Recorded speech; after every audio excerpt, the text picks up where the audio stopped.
Vamos colocar em pé por um instante. Falamos com nosso Deus em oração. Amado Pai Celestial, nós te pedimos que esteja com cada um de nós a nos abençoar com teu Santo Espírito, para que assim nós possamos verdadeiramente refletir sobre as tuas palavras e assim extrair para a nossa vida os caminhos que vêm da tua lei, os caminhos que vêm do teu amor.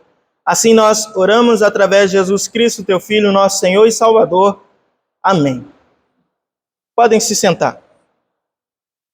Vamos nesse momento supor que vocês estejam visitando uma cidade do qual vocês estão pensando em visitar, uma cidade da qual vocês estão querendo visitar, um lugar distante, um lugar diferente. Então, vocês tendo essa chance, essa oportunidade de conhecer, de viajar, de ser turista, vocês estão conhecendo os lugares, mas não conhecem tudo. Não sabem os caminhos corretos para pegar, para se chegar até aquele lugar do qual vocês planejaram visitar. E num determinado momento em que vocês estão andando, caminhando pelas ruas, de repente, aquilo que deveria dar a segurança de vocês chegarem até lá, para de funcionar. O GPS não traça as rotas como vocês queriam. O Waze já não funciona mais também. O que fazer nesse momento? Bom, é simples. Vocês têm que olhar para o lado, ver as pessoas que estão passando na rua e fazer a famosa pergunta, com licença. Você pode me informar como é que eu faço para chegar em tal lugar? Como é que eu faço para ir até lá, para esse local?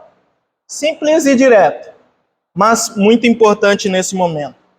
Nesse caso específico, é necessário que você chegue no desconhecido para perguntar.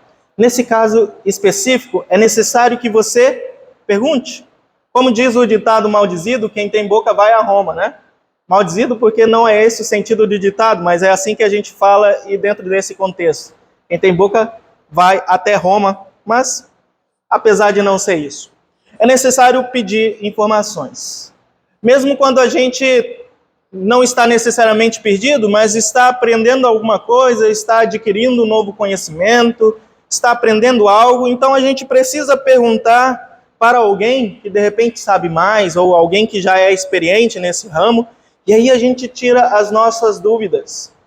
Hoje em dia, é esse tirar as dúvidas, a gente tem mais o Dr. Google, na palma das nossas mãos, vai ali, digita o que eu quero aprender, o que eu quero saber, e já está nas nossas mãos. Mas isso exemplifica um ponto bem importante, por isso é até essa imagem que está aqui, de alguém perdido, Nós não sabemos tudo. Nós não nascemos com conhecimento total. Nós não nascemos com a plena sabedoria das coisas. Nós vamos aprendendo à medida que nós estudamos ou à medida que as coisas vão acontecendo. E aí a gente já sabe como fazer isso, como fazer aquilo e por aí vai.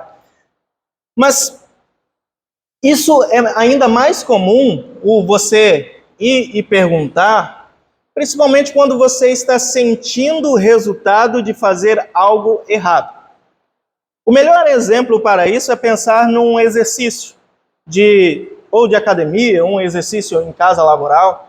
Se você está fazendo ele de uma maneira errada, o mais brando a se acontecer é você sentir algumas dores. Mas isso pode levar até uma lesão séria, até algo impactante dentro da sua estrutura corporal. Então é necessário pedir informação, é necessário perguntar para alguém que sabe como é que faz aquilo direito e por aí vai. Tirar informações. Isso não é algo tão novo assim, Nós, desde que o mundo, é necessário perguntar as coisas, é necessário adquirir esse conhecimento e por aí vai. O que fazer, o que não fazer, o que deixar de fazer, sempre foi uma das preocupações dos seres humanos. Primeiramente, principalmente, isso aconteceu em muitos momentos para o lado mais religioso das coisas. Que as pessoas temiam muito e temeram em determinados momentos que fazer algo errado, isso pode levar a uma consequência impactante dentro da nossa vida. Mas imagina diante de Deus, fazer algo errado, o que isso pode levar? à condenação, ao inferno, a um lugar onde o próprio Deus não está. Por isso, para não sofrer nenhum risco, houve um determinado momento em que as pessoas mais religiosas, os grupos, resolveram, então, vamos nos enraizar ainda mais nas leis, vamos procurar aqui ainda mais as leis de Deus, para que a gente não corra nenhum risco e aí nós possamos fazer aquilo que é o correto, aquilo que é o certo em todos os momentos. E há um fator também que influencia muito esse enraizamento na lei, que não é tão desconhecido de nós, e a próxima imagem que nós temos aqui no slide mostra muito bem isso para nós. Nós vivemos num tempo multicultural, né? Vivemos num tempo onde nós temos tudo sobre o mundo na palma das nossas mãos. Nós podemos ligar a TV, abrir as telas do computador, abrir a internet no celular e descobrir coisas que estão acontecendo num lugar onde de repente nós nem vamos pisar durante a nossa vida. Contexto multicultural. Muitas coisas de fora que vêm para nós. E nós podemos nos encher de informação, podemos saber de muitas e muitas coisas que ou acabam influenciando ou acabam atrapalhando aquilo que nós acreditamos, aquilo que nós nos baseamos como verdadeiro e errado e por aí vai. Esse é um exemplo que nos envolve diretamente hoje, mas que aconteceu bem com o povo de Israel ou com os judeus nesse período que antecede a vinda de Jesus. Nesses períodos ali em que a Bíblia fica um tempo sem alguma informação do que acontece, né? Os 400 anos do período entre o Antigo Testamento e o Novo Testamento, aquele povo ali da Judéia, onde hoje tem acontecido, né, as guerras que não aconteceram há 21 dias atrás, mas há muitos e muitos tempos, mas há sempre alguma novidade.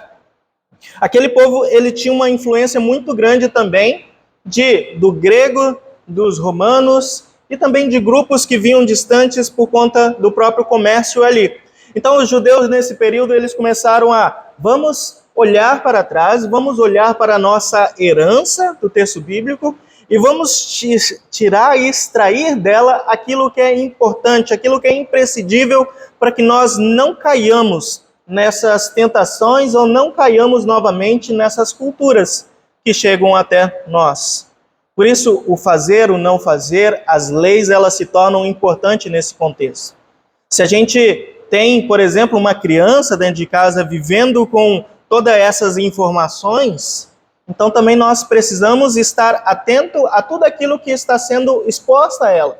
Porque talvez nós, os mais experientes, talvez nós temos uma vivência em que nós possamos olhar e de repente, não, isso daqui não é interessante.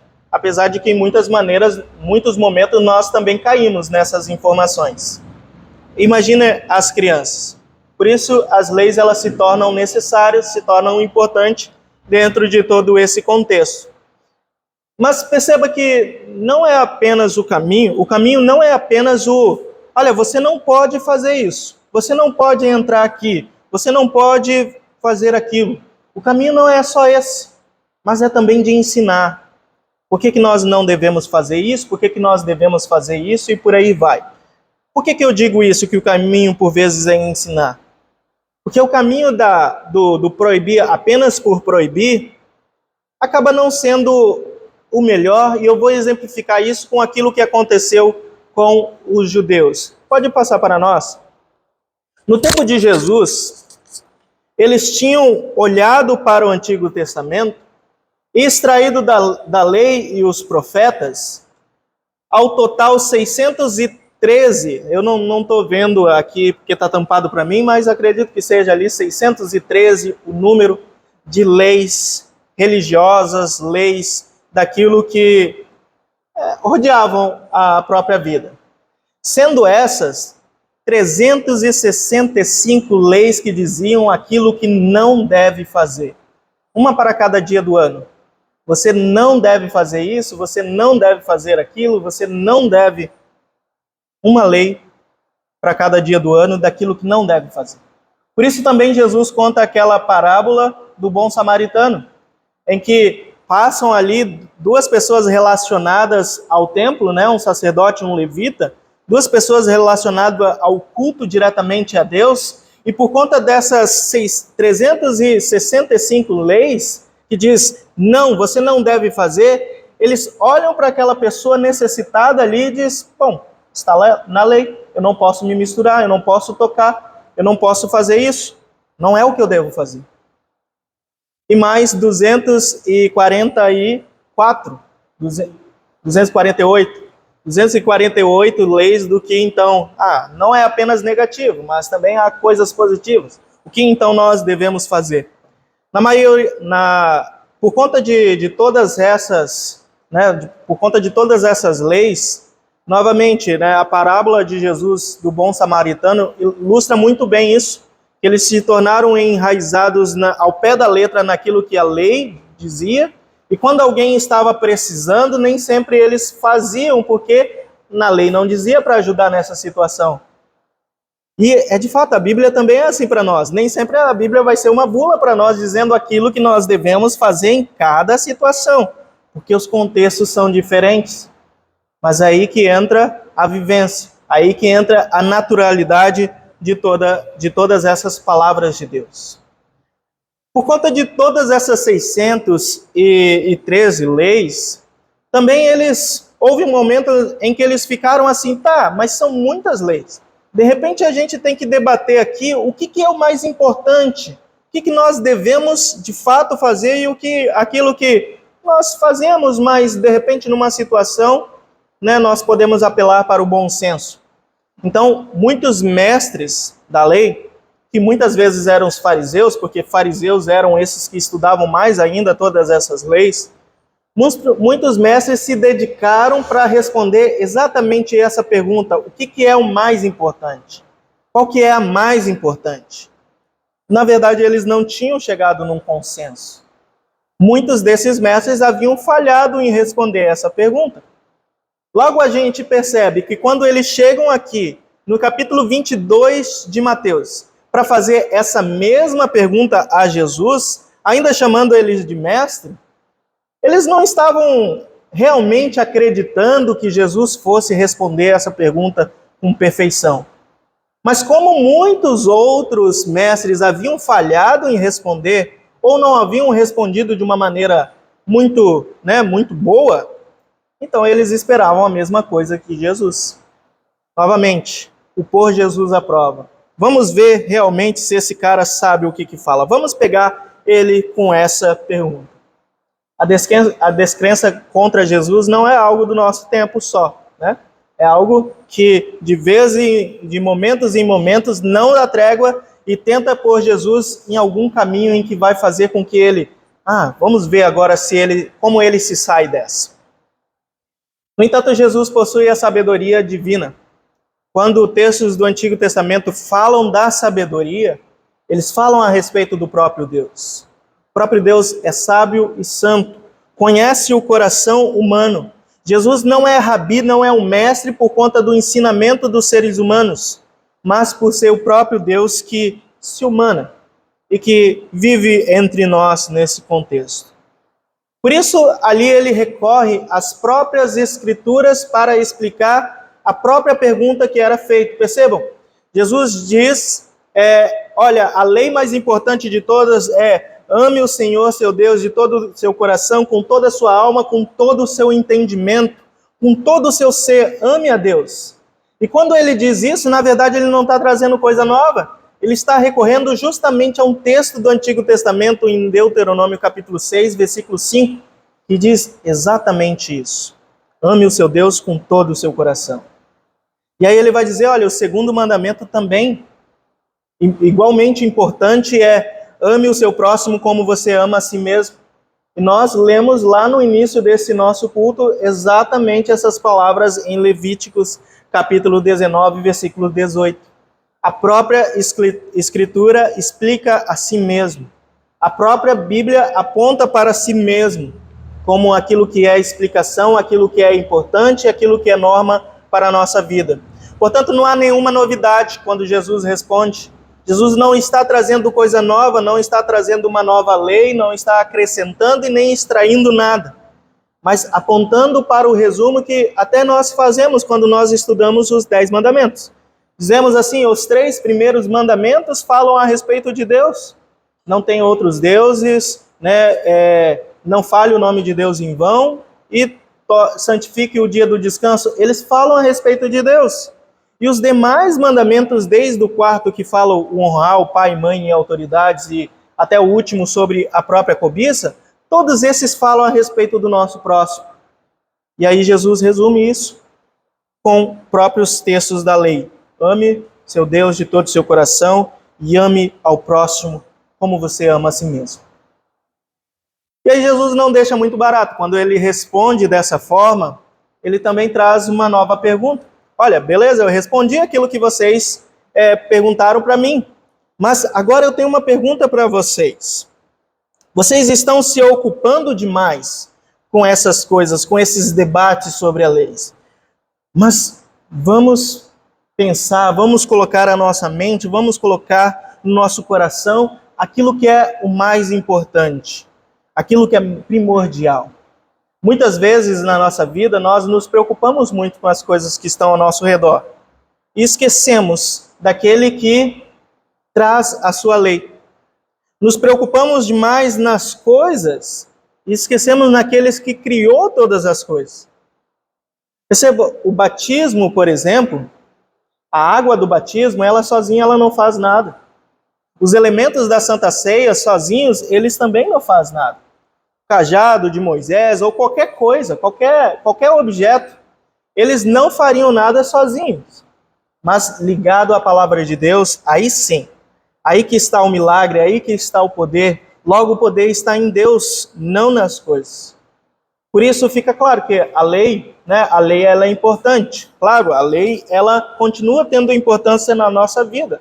Ela tem a sua validade. Porém, o que Jesus aponta também trazendo essa pergunta é que não é pelo cumprimento ou descumprimento da lei que nós obtemos a graça de Deus. Na verdade, por esses caminhos, pelo caminho de cumprimento da lei, do qual nós acabamos descumprindo em alguns momentos, em alguns pontos, na verdade nós somos condenados diante de Deus. E aí Jesus aponta para o Messias, faz a pergunta do Messias, do qual o próprio Davi tinha dito lá no Salmo 110, o versículo eu não lembro agora de cor, mas o próprio Davi tinha dito, olha, disse o Senhor ao meu Senhor, sente-se à minha direita até que eu ponha os seus inimigos debaixo dos seus pés. E Jesus faz essa pergunta assim, como é que Davi, né, sendo o pai do Messias, né, porque o Messias é filho de Davi, como é que Davi chama esse Messias de Senhor? Porque aqui uma tradução para a gente entender melhor, poderia ser assim, disse Deus ao meu patrão, ou ao meu Messias, ou aquele que é o ungido, aquele que eu espero, sente-se à minha direita. Ou seja, o próprio Deus o coloca numa posição de destaque, sendo maior do que o próprio Davi, que diante do povo sempre foi uma figura importantíssima. Da linhagem de Davi viria esse filho, esse Messias, esse ungido. E aqui Jesus está apontando algo que é importante. Messias, ele não é um filho de Davi sendo inferior a Davi, mas o Messias é o próprio Deus. Messias é o próprio Deus que foi enviado. E é isso que nós apontamos quando nesse período da reforma nós relembramos aquilo que os reformadores eles buscaram sempre falar, né? E aí eu coloco aqui embaixo. São os solas, né? Sola gratia, sola fide, sola scriptura, se o meu latim não falha. Só pela graça, somente pela fé, somente pela escritura. E esse texto de Romanos, capítulo 2, versículos 8 a 9, ele explica muito bem isso. Porque pela graça vocês são salvos mediante a fé, isso não vem de vocês, é dom de Deus para que ninguém se glorie. Ou seja, aquele povo que se gloriava de ter um cumprimento da lei, né, em quase sua perfeição, se gloriava por andar nesses caminhos da lei. Isso não é um caminho de salvação. Esse não é um caminho de mérito ou de graça diante de Deus. O caminho é pela fé. O caminho é pela graça de Deus. Graça que fez com que ele se humilhasse, se encarnasse para garantir a vida eterna e o perdão através desse sacrifício. Assim como o próprio Cristo vai dizer, olha, todos aqueles que crerem nessa mensagem, ainda que morram, viverão. E viverão somente pela fé. Somente pela fé. E sendo Deus amor e nos amando a esse ponto, então nós entendemos, né, voltamos lá ao resumo dos mandamentos, que o amor, né, não é apenas um simples mandamento, mas é também uma motivação para nos guiar. Nós iremos fazer sim, nós iremos ajudar, nós iremos estender as nossas mãos àqueles que necessitam, mas não pela motivação de eu quero fazer isso para ser salvo. Mas o contrário, Deus fez por nós, então eu também irei fazer por aqueles que nos rodeiam, por aqueles que estão ao nosso redor. E por nós mesmos, porque ame a si mesmo também é algo importante dentro dessa própria fala de Deus. E aqui eu volto a dizer algo que eu disse lá no encontro dos casais, daqui o Carlos e vocês não estavam lá presentes, mas os outros já escutaram, daí podem fechar os ouvidos. Brincadeira. Em determinados momentos, os estudiosos eles olham para o texto bíblico e eles começam a falar da palavra amor, buscando as diferentes distinções do próprio texto bíblico ao utilizar palavras gregas para amor. Em determinado momento, o texto bíblico usa a palavra ágape como amor. E alguns estudiosos vão dizer assim, ágape então é o amor de Deus, né? O amor que Deus tem. Isso é ágape. O próprio padre, né, padre Marcelo Rossi ou padre Fábio de Mello, não sei qual dos dois, escreveu um livro chamado assim, ágape, né, o amor de Deus. Também, em determinados momentos, o texto grego usa a palavra philos para falar do amor. E alguns vão dizer assim, philos então é um amor entre amigos, né, o amor entre irmãos e por aí vai. Em outros momentos, a palavra eros aparece, onde nós temos até o erótico vindo dessa palavra. Então, o amor de casal, o amor de marido e mulher e por aí vai. Sim, em alguns momentos essa regra até se aplica, mas são palavras que são sinônimas, que significam a mesma coisa, o próprio amor. Ágape, philos, eros, é amor. Qual que é a diferença, então, do amor? É a atitude, é aquilo que nós iremos fazer. Nós poderíamos até, então, olhar para o texto, né, e perguntar assim, então, qual que é a palavra que Jesus usa? Será que Jesus distingue as palavras quando ele fala assim, ame a Deus de todo o seu coração e ame ao próximo como você ama a si mesmo? Talvez seriam palavras diferentes para falar sobre amor. Na verdade, não. Jesus usa a mesma palavra, HP6, que seria esse amor que, por vezes, se utilizam para falar do amor de Deus, de como Deus tem por nós. E aí Jesus se utiliza da mesma palavra em que nós poderíamos até dizer assim, é deste mesmo amor que Deus tem por nós que nós vamos amar aqueles que estão ao nosso redor. Não é um amor diferente. Ao ponto de que quando Paulo fala sobre o casal, ele diz assim, marido, ame a sua esposa como Cristo amou a igreja. É o mesmo amor, não é amor diferente. Olha, nós não devemos nos entregar às imoralidades, porque nós devemos também amar a nós mesmos.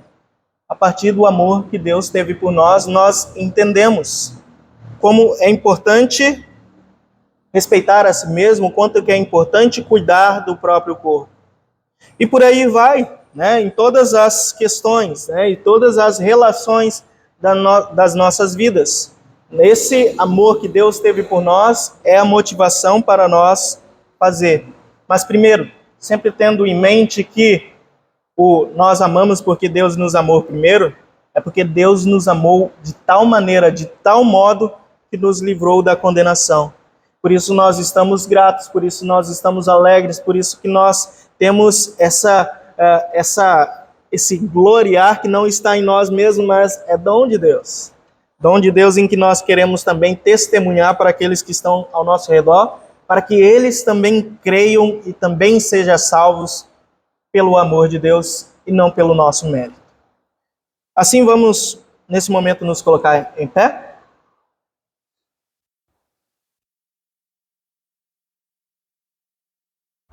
Que o amor que Deus teve por nós, principalmente na cruz, sempre nos conduza a agir em amor para aqueles que estão ao nosso redor, hoje e sempre. Amém. Podem se sentar.